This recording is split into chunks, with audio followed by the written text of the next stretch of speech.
अखिलेश्वर कारण करुणा वर्णाली भक्ति वर्षित कल्पतरु श्री राजा रामचंद्र भगवान के श्री चरणों में वंदन करते हैं। जगत जननी मां अम्बा परम्बा श्री जगदम्बा श्री दुर्गा महारानी के श्री चरणों में वंदन करते हैं। भूत भावर भगवान भोले बाबा महाकाल के चरणों में वंदन करते हैं। श्री हनुमान जी महाराज के श्री चरणों में वंदन करते हैं। श्री सद्गुरुदेव भगवान के श्री चरणों में वंदन करते हैं। जितने भी देवी देवता, सभी देवी देवता, भूल देवता, नगर देवता, ग्राम देवता, पितृ देवता, सभी देवता के चरणों में वंदन करते हुए गौ माता के चरणों में वंदन करते हुए प्रातः स्मरणीय परम प्रिय श्री लड्डू गोपाल जी की प्रतिमा को निहारते हुए मंचस्थ विराजमान वेद पाठी विप्र गणाचार्यगण, हमारे जितने भी साधु संत हैं सभी को दंडवत प्रणाम करते हुए संगीत के सानिध्य में चल रहे सभी भाई बहन, सभी माताएं बहनें, शक्ति स्वरूपा माताएं, भक्ति स्वरूपा बहनें, भाई लोग सभी, आप सभी के हृदय में विराजमान मेरी राधा माधव को श्री राम और श्री हमारी जो मैया है सीता की छवि को निहारते हुए सिया राम मैं सब जग जाने करो प्रणाम जोरी जुग पाने, आप सभी के हृदय में विराजमान मेरे श्री राम और सीता जी की छवि को निहारते हुए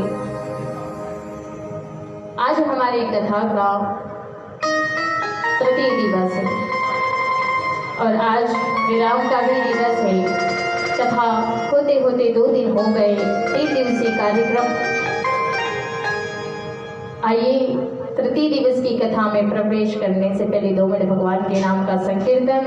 पुनः एक निवेदन, जो भी लोग भाई लोग इधर उधर बैठे हो, सब लोग कथा पांडल जहाँ आप लोग सामने बैठोगे तो मुझे भी अच्छा लगेगा, कथा कहने में भी मन लगेगा। और आज का दिन है हमारे लिए, बाकी आप आपकी जगह और हम हमारी जगह भगवान के श्री चरणों में। और आज तो हमारी पूज्य पुरंदर जी महाराज की पुण्यतिथि है, तो एक बार सभी प्रेम से जयकारा लगाओ, बोलो राजा रामचंद्र भगवान की, श्री हनुमान जी महाराज की जय हो, श्री पूरनदास जी महाराज की जय हो। तो सभी लोग भाव से मेरे भगवान के नाम का संकीर्तन, फिर कथा में हम लोग प्रवेश करेंगे।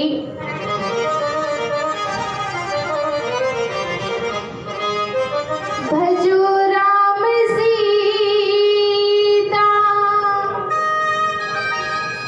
कल्याण हो जाए,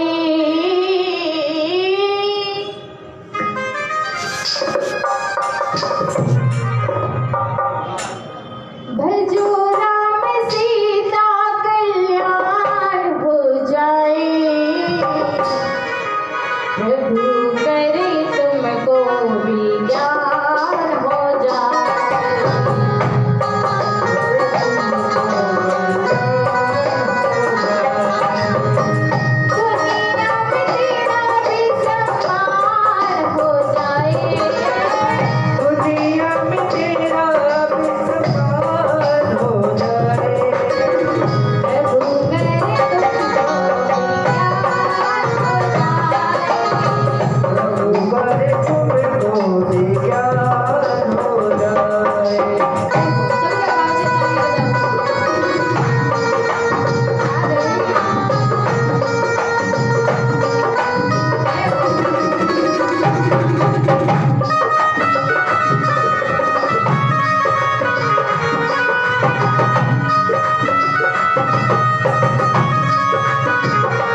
आज हमारी कथा का तृतीय दिवस।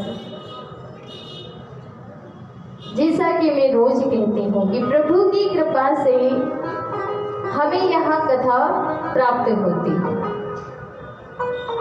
प्रभु की इतनी ही कृपा हुई, 3 दिवसीय के लिए कृपा हुई, हम लोग कथा श्रवण कर रहे हैं।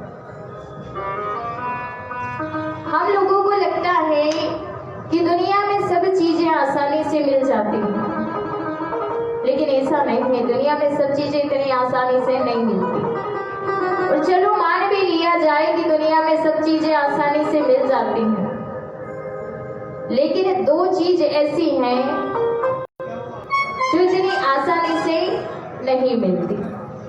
दुनिया में बहुत सी चीजें हैं, सब चीजें मिल जाएगी आपको, ढूंढोगे आप तो, लेकिन हमारे संतों ने कहा है कि 2 चीजें मिलना मुश्किल है। और वो 2 कौन सी चीजें हैं जिनका वर्णन हमारे संतों ने किया है? शुद्ध धारा और लक्ष्मी। पापी के घर होए लेकिन संत दर्श और हरि कथा, तुलसी दुर्लभ दो। संसार की सारी समृद्धियां आपको मिल सकती है, चाहे वो आस्तिक हो चाहे वो नास्तिक हो, लेकिन संसार में केवल 2 चीजें हैं। और वो 2 चीजें कैसे मिलती हैं? बोले शुद्ध धारा और लक्ष्मी, यानी कि सारी समृद्धियां मिल जाएगी आपको, लक्ष्मी प्राप्त हो जाएगी, चाहे आस्तिक हो नास्तिक हो। अब कोई पापी से पापी व्यक्ति हो, ऐसा होता है क्या कि उसका घर परिवार ना हो, उसका कोई परिवार ना हो, उसका विवाह ना हो? ऐसा कभी होता है क्या? उसका भी विवाह होता है। एक चोर का भी अपना परिवार होता है, एक नास्तिक का भी अपना परिवार होता है, और एक भक्त वैष्णव का भी अपना परिवार होता है। तो शुद्ध धारा और लक्ष्मी, ये सारी समृद्धियां सबको मिल जाएगी, लेकिन संत दर्श और हरि कथा, तुलसी दुर्लभ दोए। बोले प्रभु की कृपा होगी तब जाकर के हमें यहाँ कथा मिलती। तात मिले पुण्य मात मिले, सुत बात मिले, जुबती सुखदाई। जीवन में सारी समृद्धियां मिल जाएगी तो हमें लगेगा कि हाँ ये तो कोई चलो आसान सी चीज है, ये तो मिल जाएगा, कोई दिक्कत नहीं।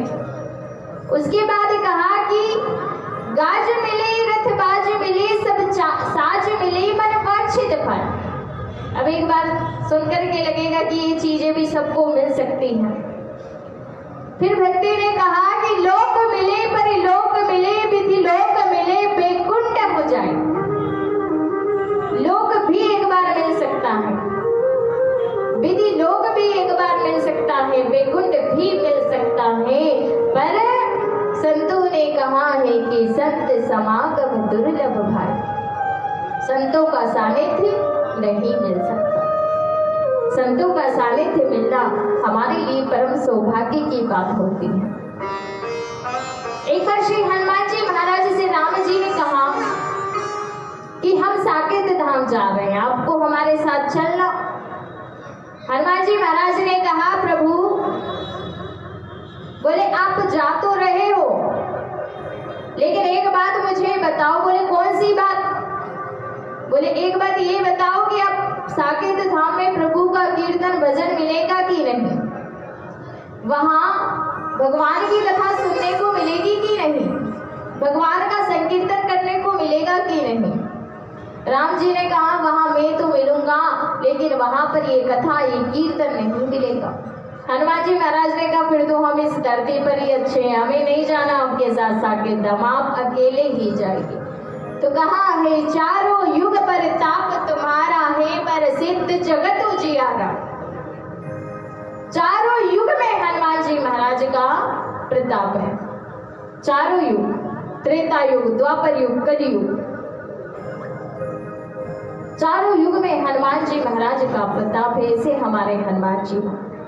और कहा है कि हनुमान जी महाराज सबसे पहले कथा में आते हैं, और सबसे जहाँ राम कथा हो रही हो ना, वहाँ हनुमान जी महाराज सबसे पहले आएंगे और सबसे बाद में जाते। अब हमारी भी यहाँ राम कथा चल रही हो, क्या पता किस रूप में आए हो, शायद वो हमें देख भी रहे हो, लेकिन हम हम उन्हें पहचान नहीं पा रहे, क्योंकि संतों ने कहा है जहाँ राम कथा चलती है वहां पर हनुमान जी महाराज अवश्य आते हैं। इसलिए तो कहते हैं भैया आप ढंग से बैठ के कथा सुन लो, राम कथा में तो हनुमान जी महाराज आते हैं। क्या पता हमें देख भी रहे हो, और क्या पता कभी हमारे बगल में बैठे हो, हमें थोड़ी ना पता। तो हनुमान जी महाराज हमारे ऐसे हैं जहाँ राम कथा हो रही है वहां अवश्य आते हैं। तुलसीदास जी को हनुमान जी महाराज कैसे मिले? तुलसीदास जी महाराज जब नित्य कर्म करने जाते थे तो एक लोटे में जो जल बचता था उस जल को क्या करते थे कि पीपल के पेड़ के नीचे डाल देते थे। अब उस पीपल के पेड़ में एक प्रेत रहता था। अब वो जल डाल गया। दूसरे दिन पुनः आए तुलसीदास जी महाराज, फिर जल डाल रहे थे। प्रेतराज पुनः प्रकट हुए, मांगो क्या चाहिए? बोले वही जो कल मांगा था।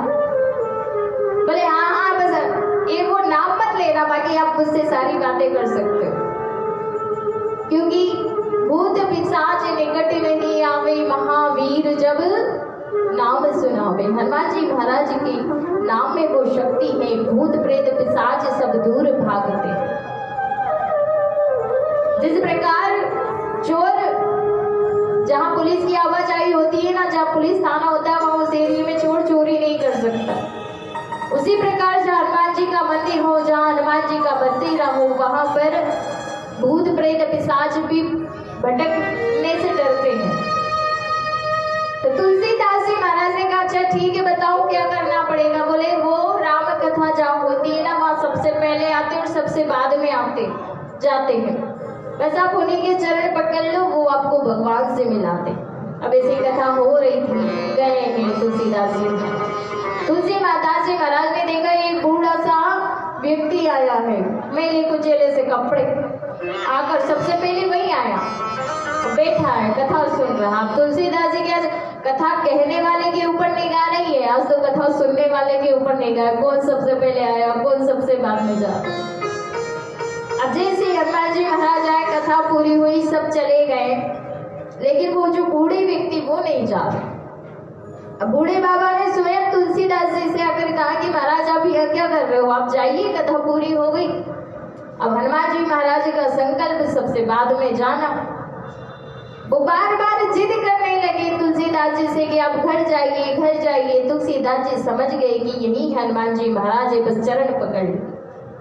बूढ़े बाबा ने कहा छोड़ो छोड़ो मेरा चरण छोड़ो, मैं बीमारियों से ग्रसित हूँ, आपको भी बीमारी लग जाए। तुलसीदास जी ने कहा नहीं नहीं मैं चरण नहीं छोड़ सकता, मुझे पता आप हनुमान जी महाराज। और अंततः हनुमान जी महाराज को अपने वास्तविक रूप में आना पड़ा। हनुमान जी महाराज अपने वास्तविक रूप में आए और उन्होंने भगवान श्री राम के दर्शन करवाए। चित्रकूट के घाट पर भई संतन की भीड़, तुलसीदास चंदन। लेकिन आप 3 घंटे कथा में आकर के मेरे पेट होता। अब मालिक घोड़ा की सेवा करे तो हम कहते भगवान की पूजा, कोई कहे भगवान की पूजा कर लो, बोले मन ही नहीं लगता कैसे लगा। बोले भगवान राम की कथा सुन लो, मन ही नहीं लगता कैसे सुने कथा। तो संतों ने कहा है कि मन लगाने को कहा किसने है, पहले आप तन तो लगाइए। आप एक दिन तन लगा करके बैठ गए, धीरे धीरे धीरे जब तन लगाना शुरू करोगे ना तो धीरे धीरे आपका मन भी लगना शुरू हो जाएगा। अब आप कहोगे ना ना पहले मन लगे तब हम भगवान का भजन करें, तो ऐसा नहीं हो सकता है। तो वही बात हो गई कि कोई व्यक्ति बीमार हो और वो ये कहे कि पहले हम ठीक हो जाए बाद में गोलियां खा लेंगे, दवाई ले लेंगे। ऐसा होता है क्या? बीमार है हम, पहले ठीक होंगे बाद में दवाई खाएंगे, इसका कोई मतलब? तो पहले तन को लगाओ, तन लगेगा तो धीरे धीरे मन भी लगना शुरू हो जाए। हम कहते हैं ना भैया 4 दिन की जिंदगी है, 4 दिन की जिंदगी तो कहने की बात है, 7 दिन से ज्यादा समय किसी के पास नहीं है।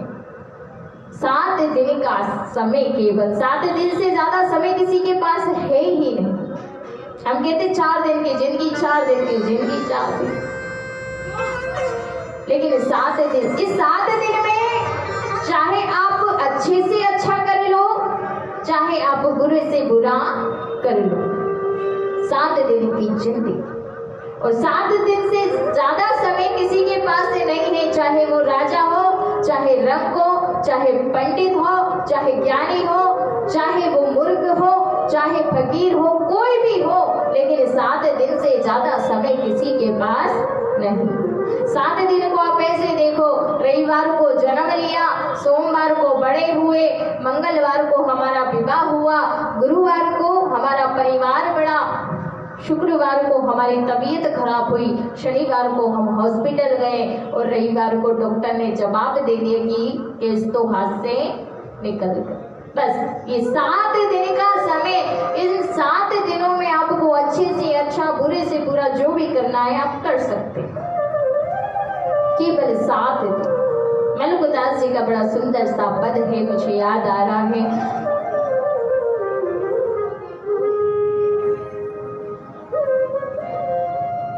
7 दिना के भीतर भेजे